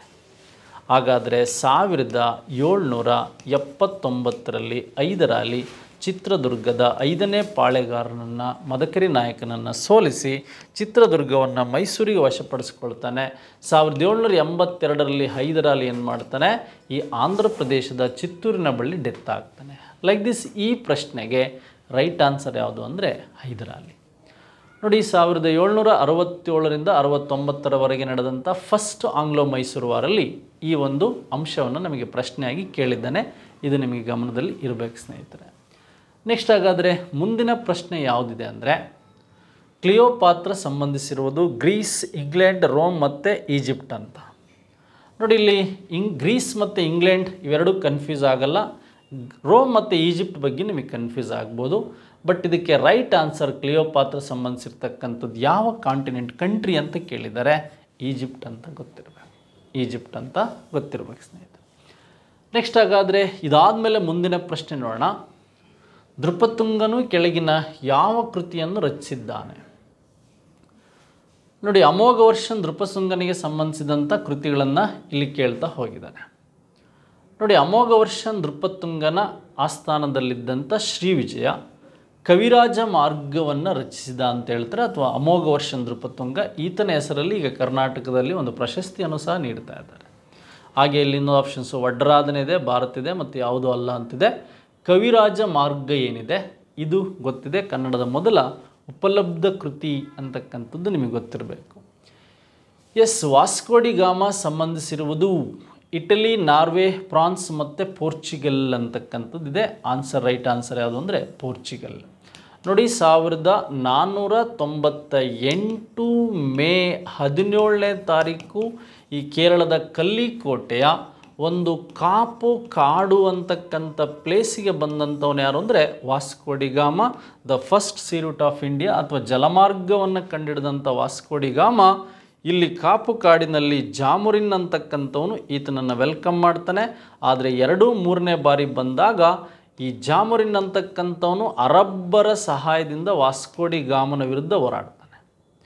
ಹಾಗಾದರೆ ಈ ವಾಸ್ಕೋಡಿ ಗಾಮ ಕೊನೆಯದಾಗಿ ಇಂಡಿಯಾದಲ್ಲೇ ಸತ್ತ ಅಂತಕ್ಕಂಥದ್ದು ಇವರ ಮೊದಲ ವ್ಯಾಪಾರ ಕೇಂದ್ರವಾದ ಕೊಚ್ಚಿಯಲ್ಲಿ ಈತನ ಸಮಾಧಿ ಇದೆ ಅಂತ ಹೇಳ್ತಾರೆ. ಈಗ ವಾಸ್ಕೋಡಿ ಗಾಮ ಅಂತಕ್ಕಂಥವನು ಭಾರತಕ್ಕೆ ಬಂದಿದ್ದು, ಜಲಮಾರ್ಗವನ್ನು ಕಂಡುಹಿಡಿದಿದ್ದು, ಅವನು ಪೋರ್ಚುಗಲ್ನವನು ಅಂತಕ್ಕಂಥದ್ದು ನಿಮಗೆ ಗೊತ್ತಿರಬೇಕು. ಎಸ್, ಹಾಗಾದರೆ ಈ ಘಟನೆ ಆದಮೇಲೆ ನಮಗೆ ಮತ್ತೆ ಯಾವ ಪ್ರಶ್ನೆ ಕೇಳ್ಬೋದು? ಗೌತಮ ಬುದ್ಧನ ಮೂಲ ನಾಮ ಯಾವುದು? ಕುಮಾರ, ದೇವದತ್ತ, ಶುದ್ಧೋಧನ ಮತ್ತು ಸಿದ್ಧಾರ್ಥ. ನೋಡಿ, 2020ರ PSI ಪರೀಕ್ಷೆಯಲ್ಲಿ ತುಂಬ ಈಸಿಯಾದ ಪ್ರಶ್ನೆಗಳನ್ನು ಕೇಳಿದ್ದಾನೆ, ಸಿದ್ಧಾರ್ಥ ಅಂತ. ನೋಡಿ, ಗೌತಮ ಬುದ್ಧನಿಗೆ ಏಷ್ಯಾದ ಅಥವಾ ಲೈಟ್ ಆಫ್ ಏಷ್ಯಾದ ಬೆಳಕು ಅಂತ ಕರೆದವನು ಯಾರು ಅಂತಕ್ಕಂಥದ್ದು ನಿಮಗೆ ಗೊತ್ತಿರಬೇಕು. ನೆಕ್ಸ್ಟು ಅದೇ ರೀತಿಯಾಗಿ ಗೌತಮ ಬುದ್ಧನಿಗೆ ಶಾಕ್ಯ ಮುನಿ ಅಂತಕ್ಕಂಥವ್ರು ಕರೆದವ್ರು ಯಾರು ಅಂತಕ್ಕಂಥದ್ದು, ಅಥವಾ ಶಾಕ್ಯ ಕುಲಕ್ಕೆ ಸೇರಿದ್ದರಿಂದ ಶಾಕ್ಯ ಮುನಿ ಅಂತ ಕರೆದಿದ್ರ ಬಗ್ಗೆಯೂ ನಿಮಗೆ ಮಾಹಿತಿ ಇರಬೇಕು. ಅವೆಲ್ಲ ಕೆಲವು ವಿಡಿಯೋಗಳಲ್ಲಿ ನಾನು ಹೇಳ್ತಾ ಹೋಗಿದ್ದೀನಿ ಡೀಟೇಲ್ಸ್ ಆಗಿ. ಈ ಸಿದ್ಧಾರ್ಥ ಈ ಪ್ರಶ್ನೆಗೆ ಸರಿಯಾದ ಉತ್ತರ. ನೆಕ್ಸ್ಟ್, ಅದಾದಮೇಲೆ ಕರ್ನಾಟಕದ ಕೆಳಗಿನ ಯಾವ ನಗರವು ಹಿಂದೆ ಚಾಲುಕ್ಯರ ರಾಜಧಾನಿಯಾಗಿತ್ತು? ನೋಡಿ, ಇದು ಸೋಲಾಪುರ ಅಥವಾ ಸೊಲ್ಲಾಪುರ, ಬಸವ ಕಲ್ಯಾಣ, ಹುಮನಾಬಾದ್ ಮತ್ತು ಸುರಪುರ. ನೋಡಿ ಇಲ್ಲಿ ಈ ಒಂದು ಬಸವ ಕಲ್ಯಾಣ ಏನಿದೆ ಇದು ಚಾಲುಕ್ಯರ ರಾಜಧಾನಿಯಾಗಿತ್ತು ಅಂತಕ್ಕಂಥದ್ದು ಗೊತ್ತಿರಬೇಕು, ಕಲ್ಯಾಣಿ ಚಾಲುಕ್ಯರು. ಯಾಕೆಂದರೆ ವಿಶೇಷವಾಗಿ ನಮಗೆ ಇಲ್ಲಿ ಬಸವೇಶ್ವರ ಇದ್ದದ್ದು ಯಾರು ಅಂದರೆ ಕಲ್ಯಾಣಿ ಕಲಚೂರಿಗಳ ಬಿಜ್ಜಳನ ಆಸ್ಥಾನದಲ್ಲಿದ್ದರು. ಬಾದಾಮಿ ಚಾಲುಕ್ಯರು ಬೇರೆ, ಕಲ್ಯಾಣಿ ಚಾಲುಕ್ಯರು ಬೇರೆ, ಕಲ್ಯಾಣಿ ಕಲಚೂರಿಗಳು ಬೇರೆ. ಕಲ್ಯಾಣಿ ಕಲಚೂರಿಗಳ ಬಿಜ್ಜಳನ ಆಸ್ಥಾನದಲ್ಲಿದ್ದಂಥವನು ಯಾರು ಅಂದರೆ ಬಸವೇಶ್ವರ ಅಂತಕ್ಕಂಥದ್ದು ನಿಮಗೆ ಗೊತ್ತಿರಬೇಕು. ಬಸವೇಶ್ವರ ಅಂತ ನಿಮಗೆ ಗೊತ್ತಿರಬೇಕು ಸ್ನೇಹಿತರೆ. ಅದಾದಮೇಲೆ ಕೂಡಲ ಸಂಗಮವು ಕೆಳಗಿನ ಯಾವ ನದಿಗಳ ಸಂಗಮವಾಗಿದೆ ಅಂತ ಕೇಳಿದ್ದಾನೆ. ಕೂಡಲ ಸಂಗಮ ಎಲ್ಲಿ ಬರುತ್ತೆ ಅಂದರೆ ಬಾಗಲಕೋಟೆ ಡಿಸ್ಟಿಕ್ಕಲ್ಲಿ ಬರುತ್ತೆ. ಇಲ್ಲಿ ಬಸವೇಶ್ವರರು ಲಿಂಗೈಕ್ಯರಾಗಿರ್ತಕ್ಕಂಥ ಸ್ಥಳ. ಇಲ್ಲಿ ಹರಿತಕ್ಕಂಥ ನದಿ ಯಾವುದು ಅಂತ ಕೇಳಿದ್ದಾನೆ. ಕೃಷ್ಣ ಮತ್ತು ಮಲಪ್ರಭಾ ಅಂತ ಗೊತ್ತಿರಬೇಕು. ಯಾವುದು ಅಂದರೆ ಕೃಷ್ಣ ಮತ್ತು ಮಲಪ್ರಭಾ. ಹಾಗಾದರೆ 23ನೇ ಪ್ರಶ್ನೆಗೆ ನಮಗೆ ಎ ಆಪ್ಷನ್ ಸರಿಯಾದ ಉತ್ತರ ಆಯಿತು. ನೆಕ್ಸ್ಟ್ ಮುಂದಿನ ಪ್ರಶ್ನೆ ನೋಡ್ತಾ ಹೋಗೋಣ. ಬಸವೇಶ್ವರರ ಆಧ್ಯಾತ್ಮಿಕ ಗುರು ಎಂದು ಯಾರನ್ನು ಕರೆಯಲಾಗುತ್ತದೆ? ಆದಿಶಂಕರ, ಅಲ್ಲಮಪ್ರಭು, ಸಿದ್ದರಾಮಯ್ಯ ಮತ್ತು ಶರವಣ ಅಂತ ಕತೆ. ನೋಡಿ, ವಿಶೇಷವಾಗಿ ಅನುಭವ ಮಂಟಪದ ಮೊದಲ ಅಧ್ಯಕ್ಷನಾದಂತಹ ಅಲ್ಲಮಪ್ರಭು ಏನಿದ್ದಾರೆ ಇವರೇ ಬಸವೇಶ್ವರರ ಒಂದು ಅಂದರೆ ಗುರುಗಳಾಗಿದ್ದರು ಅಂತಕ್ಕಂಥದ್ದು ನಿಮಗೆ ಗೊತ್ತಿರಬೇಕು. ನೆಕ್ಸ್ಟು ಬಸವೇಶ್ವರ ಗುರುಗಳು ಇನ್ನೊಬ್ಬರು ಆಪ್ಷನ್ಸಲ್ಲಿ ನಮಗೆ ಕೊಟ್ಟಿಲ್ಲ, ಹಾಗಾಗಿ ನಾವು ಅದನ್ನೇ ಆಗುತ್ತೆ. ನೋಡಿ, ನಿದ್ರಾ ಬುದ್ಧನ ಬೆಟ್ಟಗಳು ಅಥವಾ ಬುದ್ಧನ ಮಲಗಿರುವ ಬೆಟ್ಟಗಳು ಎಲ್ಲಿ ಕಂಡುಬರುತ್ತೆ ಅಂತಿದೆ? ಮೈಸೂರು, ಶಿವಮೊಗ್ಗ, ಯಾದಗಿರಿ, ಬಿಜಾಪುರ ಅಂತಿದೆ. ಈ ಯಾದಗಿರಿಯಲ್ಲಿರ್ತಕ್ಕಂತಹ ಈ ಒಂದು ಸುರಪುರ ಅಥವಾ ಯಾದಗಿರಿಯ ಶಹಾಪುರ ಏನಿದೆ ಅಲ್ಲಿ ಮಲಗಿರುವ ಬುದ್ಧನ ವಿಗ್ರಹದ ಬೆಟ್ಟ ಕಂಡುಬರುತ್ತೆ ಸ್ನೇಹಿತರೆ. ನೆಕ್ಸ್ಟ್ ಹಾಗಾದರೆ ಮುಂದಿನ ಆಪ್ಷನ್ಸಲ್ಲಿ ನೋಡ್ತಾ ಹೋಗೋಣ. ಗುಲ್ಬರ್ಗದಲ್ಲಿರುವ ಮುಸ್ಲಿಮರ ಪ್ರಸಿದ್ಧ ದೇವಾಲಯ ಯಾವುದು? ನೋಡಿ, ನಿಜಾಮುದ್ದೀನ್ ಔಲಿಯಾ ಮತ್ತು ಸಲೀಂ ಚಿಸ್ತಿಯ ದರ್ಗಾ ಮತ್ತು ಖ್ವಾಜಾ ಬಂದೆ ನವಾಜ್ ಅಂತಕ್ಕಂಥ ಇಷ್ಟು ಸಹ ಗುಲ್ಬರ್ಗದಲ್ಲಿದೆ. ಆದರೆ ಇವು ಈ ಮುಸ್ಲಿಂ ಧರ್ಮಕ್ಕೆ ಸಂಬಂಧಿಸಿದಂಥ ಮಸೀದಿಗಳು ಮತ್ತು ಅವರ ಮದರಸಕ್ಕೆ ಸಂಬಂಧಿಸಿದಂಥವು, ಆಗ ಈ ಕಟ್ಟಡಗಳಿಗೆ ಸಂಬಂಧಿಸಿದಂಥದ್ದು ದೇವಾಲಯ ಅಂತ ಬರೋದಿಲ್ಲ. ಹಾಗಾಗಿ ಯಾವುದೂ ಅಲ್ಲ ಅನ್ನೋದು right answer. Next Malik e Maidan ಎಂಬ ಪ್ರಸಿದ್ಧ ತೋಪು ಪಿರಂಗಿಯನ್ನು ಎಲ್ಲಿ ಕಾಣಬಹುದು? ಮೈಸೂರು ಅರಮನೆ, ಬಿಜಾಪುರದ ಕೋಟೆ, ಶ್ರೀರಂಗಪಟ್ಟಣ ಮತ್ತು ಬೆಳಗಾವಿ ಕೋಟೆ ಅಂತಕ್ಕಂಥದ್ದು. ನೋಡಿ, ಮಾಲಿಕ್ ಎ ಮೈದಾನ್ ಅಥವಾ ಮಲ್ಲಿಕಾ ಎ ಮೈದಾನ್ ಅಂತಕ್ಕಂಥದ್ದು ಬಿಜಾಪುರದ ಕೋಟೆಯಲ್ಲಿದೆ. ಇದು 1565ರಲ್ಲಿ ರಕ್ಕಸ ತಂಗಡಿ ಬಿನಹಟ್ಟಿ ಅಥವಾ ತಾಳಿಕೋಟೆ ಕದನದಲ್ಲಿ ಬಳಸಿದಂತಹ ಒಂದು ಪಿರಂಗಿ ಮಾಲಿಕ್ ಎ ಮೈದಾನ್ ಅಂತಕ್ಕಂಥದ್ದು 1ನೇ ಆದಿಲ್ ಶಾನ ಕಾಲದಲ್ಲಿ ಇದ್ದಂಥದ್ದು. ಇದು ವಿಶೇಷವಾಗಿ ಇವತ್ತು ಸಹ ಇದಿದೆ, ಇದರ ಬಗ್ಗೆ ನಿಮಗೆ ಮಾಹಿತಿ ಇರಬೇಕು. ಅದಾದಮೇಲೆ ಮಹಮ್ಮದ್ ಗವಾನ್ ಪ್ರಸಿದ್ಧ ಮದರಸ ಎಲ್ಲಿದೆ ಅಂತ ಇದೆ. ಬೀದರ್, ಬಿಜಾಪುರ, ಗುಲ್ಬರ್ಗ ಮತ್ತು ಬೆಳಗಾವಿ ಅಂತಿದೆ. ಈ ಮದರಸ ಇರೋದು ಎಲ್ಲಿ ಅಂದರೆ ಬೀದರ್ನಲ್ಲಿ. ನೋಡಿ, ಮದರಸ ಅಂದರೆ ಅಂತಕ್ಕಂಥದ್ದು ನಿಮಗೆ ವಿಶೇಷವಾಗಿ ಕಾಲೇಜ್ ಅಂತ ಕರಿತೀವಿ. ಮುಕ್ತಾಬ್ ಅಂದರೆ ಮುಸ್ಲಿಮಲ್ಲಿ ಪ್ರಾಥಮಿಕ ಶಾಲೆ ಅಂತ ಕರಿತೀವಿ. ಮದರಸ ಮತ್ತು ಮುಕ್ತಾಬ್ ಅಂತ ಗೊತ್ತಿರಬೇಕು. ಈ ಮದರಸವನ್ನು ಗವಾನ್ ಕಟ್ಟಿಸಿದ್ದು ಬೀದರ್ನಲ್ಲಿ ಅಂತಕ್ಕಂಥದ್ದು ಗೊತ್ತಿರಬೇಕು. ನೆಕ್ಸ್ಟ್ ಮುಂದಿನ ಪ್ರಶ್ನೆ, ಭಾರತದ ಅತ್ಯಂತ ದೊಡ್ಡ ಗುಮ್ಮಟ ಯಾವುದು? ಗೋಲಗುಮ್ಮಟ, ತಾಜ್ ಮಹಲ್ ಮತ್ತು ಹುಮಾಯೂನ್ ಗೋರಿ, ಹಾಗೆ ಮೈಸೂರಿನ ಅರಮನೆ. ನೋಡಿ, ಗೋಲ್ ಗುಮ್ಮಟ ಅಂತಕ್ಕಂಥದ್ದೇ ಭಾರತದ ಅತ್ಯಂತ ದೊಡ್ಡ ಗುಮ್ಮಟ. ಇಂಡೋ ಇಸ್ಲಾಮಿಕ್ ಮತ್ತು ಸಾರ್ಸೋನಿಕ್ ಶೈಲಿಗಳಲ್ಲಿ ಬರ್ತಕ್ಕಂತಹ 1627ರಿಂದ 1657ರವರೆಗೆ ನಿರ್ಮಾಣ ಆಗಿತ್ತು. ಅದೇ ರೀತಿ ತಾಜ್ ಮಹಲ್ ಇದೆ 1632ರಿಂದ 53ರವರೆಗೆ ನಿರ್ಮಾಣ ಆಯಿತು. ಹಾಗೆ ಈ ದೆಹಲಿಯಲ್ಲಿರ್ತಕ್ಕಂಥ ಹುಮಾಯೂನ್ ಸಮಾಧಿ ಏನು ವಿಶೇಷವಾಗಿದೆ ಅಂದರೆ ಕೆಂಪು ಸ್ಟೋನ್, ಕೆಂಪು ಕಲ್ಲುಗಳಿಂದ ನಿರ್ಮಾಣ ಆಗಿದೆ. ಮೈಸೂರು ಅರಮನೆ 1911ರಲ್ಲಿ ಹೆನ್ರಿ ಇರ್ವಿನ್ ಅವರಿಂದ ಅಥವಾ ಶಿಲ್ಪಿಯಿಂದ ನಿರ್ಮಾಣ ಆಗಿದ್ದು ನಾಲ್ವಡಿ ಕೃಷ್ಣರಾಜ ಒಡೆಯರ್ ಟಿ ಆನಂದರಾವ್ ದಿವಾನರಾದಾಗ. ಹಾಗಾದರೆ 29ನೇ ಪ್ರಶ್ನೆಗೆ ಫಸ್ಟ್ ಒನ್ ಸರಿಯಾದ ಉತ್ತರ. ಬಟ್ ದಕ್ಷಿಣದ ತಾಜ್ ಮಹಲ್ ಯಾವುದು ಅಂತ ಕೇಳಿದರೆ ಇಬ್ರಾಹಿಂ ರೋಜಾ ಅಂತ ಗೊತ್ತಿರಬೇಕು. ಕಿತ್ತೂರು ರಾಣಿ ಚೆನ್ನಮ್ಮನ ಪತಿ ಹೆಸರೇನು ಅಂದರೆ ಅಂದರೆ ಇಲ್ಲಿ ಮಲ್ಲ ಕಿತ್ತೂರು ದೇಸಾಯಿ, ಮಲ್ಲ ಸರ್ಜ ದೇಸಾಯಿ, ಶಿವಲಿಂಗ ರುದ್ರ ಸರ್ಜ ಯಾವುದೂ ಅಲ್ಲ. ಕಿತ್ತೂರು ರಾಣಿಯ ಚೆನ್ನಮ್ಮನ ಗಂಡನ ಹೆಸರು ಯಾರು ಅಂದರೆ ಮಲ್ಲ ಸರ್ಜ. ಹಾಗೆ ಕಿತ್ತೂರು ರಾಣಿ ಚೆನ್ನಮ್ಮನ ಮಗನ ಹೆಸರೇನು ಅಂದರೆ ಶಿವಲಿಂಗ ರುದ್ರ ಸರ್ಜ. ಈತನ ಒಬ್ಬ ಸೇವಕ ಯಾರು ಅಂದರೆ ಸಂಗೊಳ್ಳಿ ರಾಯಣ್ಣನ ಬಗ್ಗೆ ಗೊತ್ತಿರಬೇಕು. ಸಂಗೊಳ್ಳಿ ರಾಯಣ್ಣನಿಗೆ ಸಂಬಂಧಿಸಿರುವುದು ಧಾರವಾಡ, ಬೆಳಗಾಂ, ಚಿತ್ರದುರ್ಗ ಮತ್ತು ಕಿತ್ತೂರು. ಯಾವುದು ಅಂದರೆ ಕಿತ್ತೂರು ಅಂತಕ್ಕಂಥದ್ದು ನಿಮಗೆ ಗೊತ್ತಿರಬೇಕು. ಸಂಗೊಳ್ಳಿ ರಾಯಣ್ಣನಿಗೆ ಸಂಬಂಧಿಸಿದಂಥದ್ದು 1824ರಲ್ಲಿ ಯಾವ ಫೈಟ್ ಆಯಿತು ಬ್ರಿಟಿಷರೊಡನೆ ಅಂತ. 1924ರಲ್ಲಿ ಬೆಳಗಾವಿನಲ್ಲಿ ನಡೆದ ಅಖಿಲ ಭಾರತ ಕಾಂಗ್ರೆಸ್ ಅಧಿವೇಶನದ ಅಧ್ಯಕ್ಷತೆಯನ್ನು ವಹಿಸಿದವರು ಯಾರು? ಇದು ತುಂಬ ಸಲ ರಿಪೀಟ್ ಆಗಿರೋ ಪ್ರಶ್ನೆ. ಇದು ಇಂಡಿಯನ್ ನ್ಯಾಷನಲ್ ಕಾಂಗ್ರೆಸ್ಸಿನ 39ನೇ ಅಧಿವೇಶನ. ಗಾಂಧೀಜಿಯವರು ಭಾಗವಹಿಸಿದ ಅಥವಾ ಅಧ್ಯಕ್ಷತೆ ವಹಿಸಿದ ಏಕೈಕ ಅಧಿವೇಶನ. ಈ ಅಧಿವೇಶನದಲ್ಲಿಯೇ ಒಂದು ಏನು ಕರ್ನಾಟಕ ಏಕೀಕರಣ ಮೊದಲ ಸಭಾ ಸಿದ್ದಪ್ಪ ಕಂಬಳಿಯವರ ಅಧ್ಯಕ್ಷತೆಯಲ್ಲಿ ಗಂಗೂಬಾಯಿ ಹಾನಗಲ್ ಅವರು ಉದಯವಾಗಲಿ ಚೆಲುವ ಕನ್ನಡ ನಾಡು ಗೀತೆಯನ್ನು ಆಡಿದ್ದು. ಯಾವ ವೈಸರಾಯ ಕಾಲದಲ್ಲಿ ಭಾರತದ ರಾಜಧಾನಿ ಕಲ್ಕತ್ತಾದಿಂದ ದೆಹಲಿಗೆ ಸ್ಥಳಾಂತರಿಸಲ್ಪಟ್ಟಿತು ಅಂತಿದೆ? ಲಾರ್ಡ್ ಮಿಂಟೋ, ಕರ್ಜನ್, ಆರ್ಡಿಂಜ್ ಮತ್ತು ಇರ್ವಿನ್. ನಿಮಗೆ ಗೊತ್ತಿದೆ. ಈ 4 ಘಟನೆಗಳು ಇವ್ರ ಕಾಲದಲ್ಲಿ ಆಗಿದ್ದು. 1911ರ ಒಂದು ಜನಗಣಮನವನ್ನು ಆಡಿದ್ದು ಆರ್ಡಿಂಜ್ ಕಾಲದಲ್ಲಿ. 1911ರಲ್ಲಿ ಬಂಗಾಳದ ವಿಭಜನೆ, ಪಾರ್ಟೇಷನ್ ಆಫ್ ಬಂಗಾಳ ಕ್ಯಾನ್ಸಲ್ ಆಗಿದ್ದು ಲಾರ್ಡ್ ಆರ್ಜಿನ್ ಕಾಲದಲ್ಲಿ. ಹಾಗೆ 1911ರಲ್ಲಿ ಈ ಒಂದು ರಾಜಧಾನಿ ಕಲ್ಕತ್ತಾದಿಂದ ದೆಹಲಿಗೆ ಆಗಿದ್ದು ಆರ್ಡಿಂಜ್ ಕಾಲದಲ್ಲಿ. ಹಾಗೆ 1911ರಲ್ಲಿ ಬಾಂಬೆಯಲ್ಲಿ ಗೇಟ್ವೇ ಆಫ್ ಇಂಡಿಯಾ ಅಂತಕ್ಕಂಥದ್ದು ಇನಾಗ್ರೇಷನ್ ಆಗಿದ್ದು ಸಹ ಲಾರ್ಡ್ ಆರ್ಡಿಂಜ್ ಕಾಲದಲ್ಲಿ. ಈ 3 ಪ್ರಶ್ನೆಗಳು ನಿಮಗೆ ಮತ್ತೆ ಎಕ್ಸ್ಟ್ರಾ ನೆನ್ಪಿಟ್ಕೋಬೇಕು. ಅಲೆಕ್ಸಾಂಡರ್ನ ಭಾರತದ ದಂಡಯಾತ್ರೆ ನಡೆದ ವರ್ಷ ಯಾವುದು ಅಂತ ಕೇಳಿದ್ದಾರೆ. ಅಲೆಕ್ಸಾಂಡರ್ ಬಗ್ಗೆ ನಿಮಗೆ ಗೊತ್ತಿದೆ. ಈತನನ್ನು ಇತಿಹಾಸದಲ್ಲಿ ಮಹಾಶಯ ಅಂತ ಕರಿತೀವಿ. ಅಲೆಕ್ಸಾಂಡರ್ ಗ್ರೀಕ್ನವನು. 356ರಲ್ಲಿ ಅಲೆಕ್ಸಾಂಡರ್ ಜನಿಸ್ತಾನೆ. 327 ಮತ್ತು 26ರಲ್ಲಿ ಇವನೇನು ಮಾಡ್ತಾನೆ, ಭಾರತದ ಸಿಂಧ್ ಮೇಲೆ ದಾಳಿ ಮಾಡ್ತಾನೆ. ನೋಡಿ, ಈ ಅಲೆಕ್ಸಾಂಡರ್ ಮತ್ತು ಪುರೂರವನ ನಡುವೆ ಜೀಲಂ ನದಿ ಕಾಳಗ ನಡೆದದ್ದು 326ರಲ್ಲಿ. ಹಾಗೆ ಅಲೆಕ್ಸಾಂಡರ್ 323ರಲ್ಲಿ ಸ್ವದೇಶಕ್ಕೆ ತೆರಳುವಾಗ ಈ ಬ್ಯಾಬಿಲೋನಿಯದ ಬಳಿ ಡೆತ್ ಆಗ್ತಾನೆ. ಅಲೆಕ್ಸಾಂಡರ್ ಅರಿಸ್ಟಾಟಲ್ನ ಶಿಷ್ಯ. ಅಲೆಕ್ಸಾಂಡರ್ನ ತಾಯಿ ಒಲಂಪಿಯಾ ಅಂತ.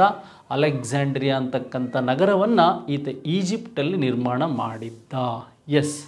ಇವಿಷ್ಟು 2020ರ ಒಂದು PSNL ಕೇಳಿದಂಥ ಪ್ರಶ್ನೆಗಳು. ಡಿಯರ್ ಫ್ರೆಂಡ್ಸ್, ಈ ವಿಡಿಯೋ ಇಷ್ಟ ಆಗಿದ್ದರೆ ಇತರರಿಗೆ ಶೇರ್ ಮಾಡಿ. ನಮ್ಮ ಸ್ಪರ್ಧಾ ಕರ್ನಾಟಕ ಆಫ್ಲೈನ್ ಮತ್ತು ಆನ್ಲೈನ್ ಕ್ಲಾಸ್ಗಳನ್ನು ಅಟೆಂಡ್ ಮಾಡಿ ಅಂತ ಹೇಳ್ತಾ ವಿಡಿಯೋ ಮುಗಿಸ್ತಾ ಇದ್ದೀನಿ. Thank you very much.